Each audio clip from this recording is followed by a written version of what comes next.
Okay. That's what's called a hearing aid.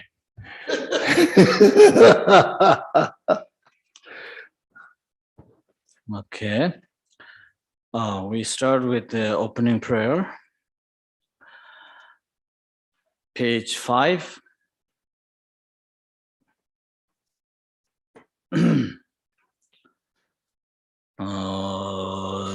Sanje Judan Zoge Jonam Lai Janjoy Paradoi Dane Yazoje Dagin Jinsoy Jibe Sunam Yin Rolai Pincher Sange Drubarai Show Sanje Judai Zoji Shonam Lai Janjoy Paradoi Dani Yazoji Dagi Jinsoy Jebe Sonam Yin Rola Penjere Sanje Drubarai Show.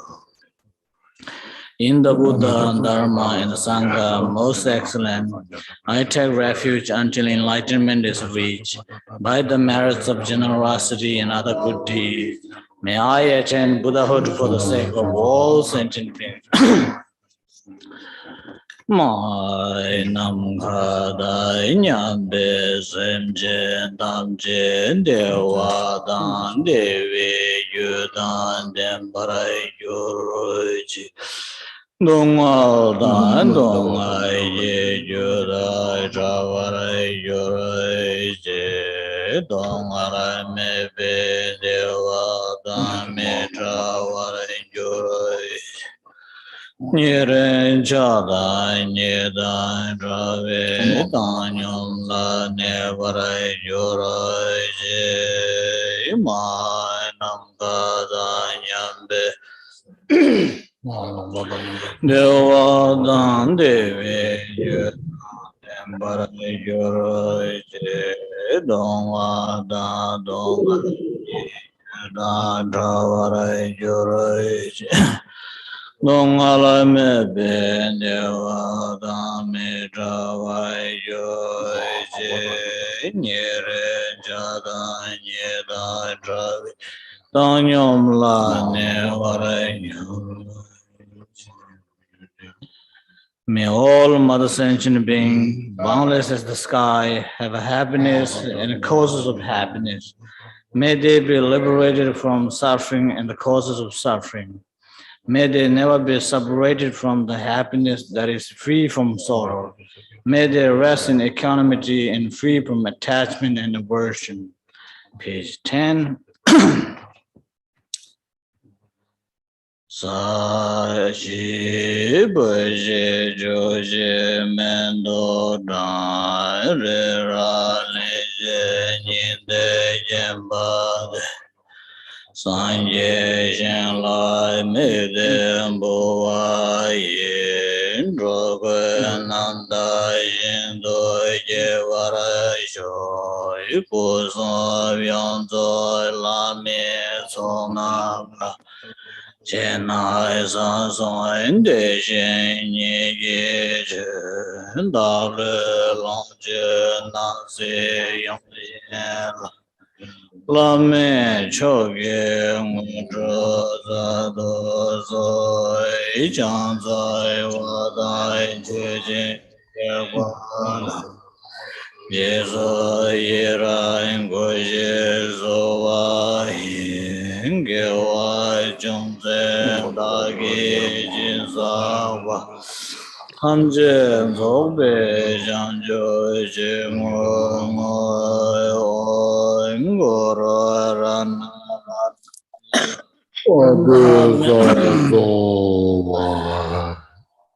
The ground is sprinkled with scented water and sprinkled with the flowers. It is adorned with the marrow, the spring, the four continents, and the sun and the moon. As the Buddha field, I offer it. May all sentient beings attain the happiness of the Buddha field.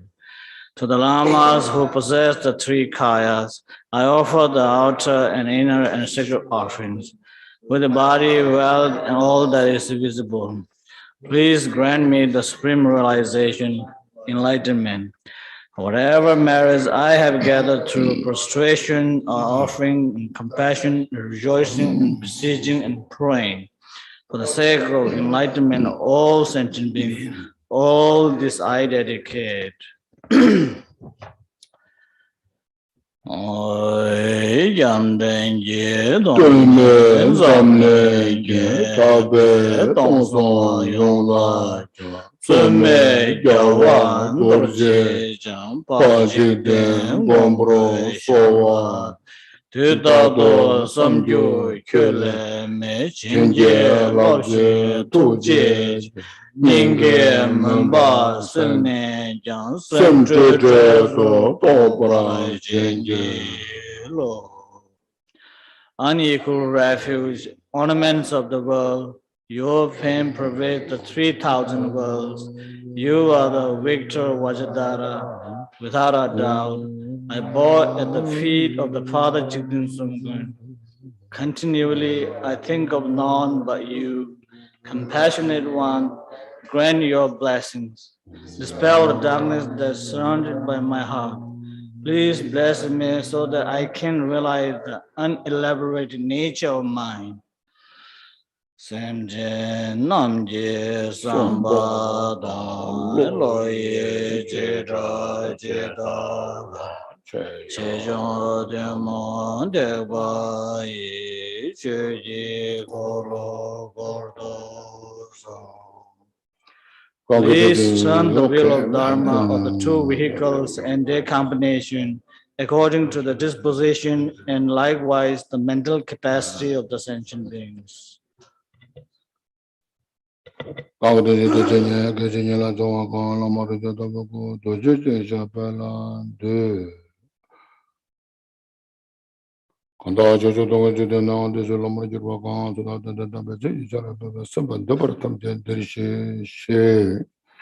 다소 심제들로 쳐서 좋아지니라 도서 저 남돈 좋아지니라 도서 남초바서 와지니라 주바 이슈도 차와라 진짜라 도서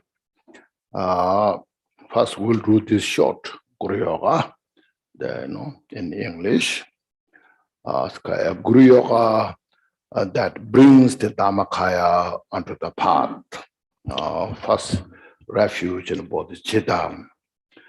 Vajradhara Lama, embodiment of the three jewels, I take refuge in you and will until I attain enlightenment. Sentient beings, victims of the confusion, projection, suffering. I generate the mindset for enlightenment in order to establish you in the non-abiding stage. Vajradhara Lama, embodiment of the three jewels, I take refuge in you and will until I attain enlightenment. Sentient beings, victim of the confused projection sufferings, I generate the mindsets of enlightenment in order to establish you in the non-abiding state. Vajradhara Lama, embodiment of the three jewels, I take refuge in you and until I attain enlightenment. Sentient beings, victims of the confused projection suffering, I generate the mindsets for enlightenment in order to establish you in the non-abiding state. And then visualization, to establish the visualization. Lord Vajradhara sits on the seat of the 10 strength, 4 fearlessness, and 18 unmixed dharmas. With the radiating light of the measured and minor marks of love, compassion, and bodhicitta, and non-conceptual enlightenment activity reaching all migratory equally. Om Rana Shri Saravase Deo Om Rana Shri Saravase Deo Om Rana Shri Saravase Deo Om Rana Shri Saravase Deo Om Rana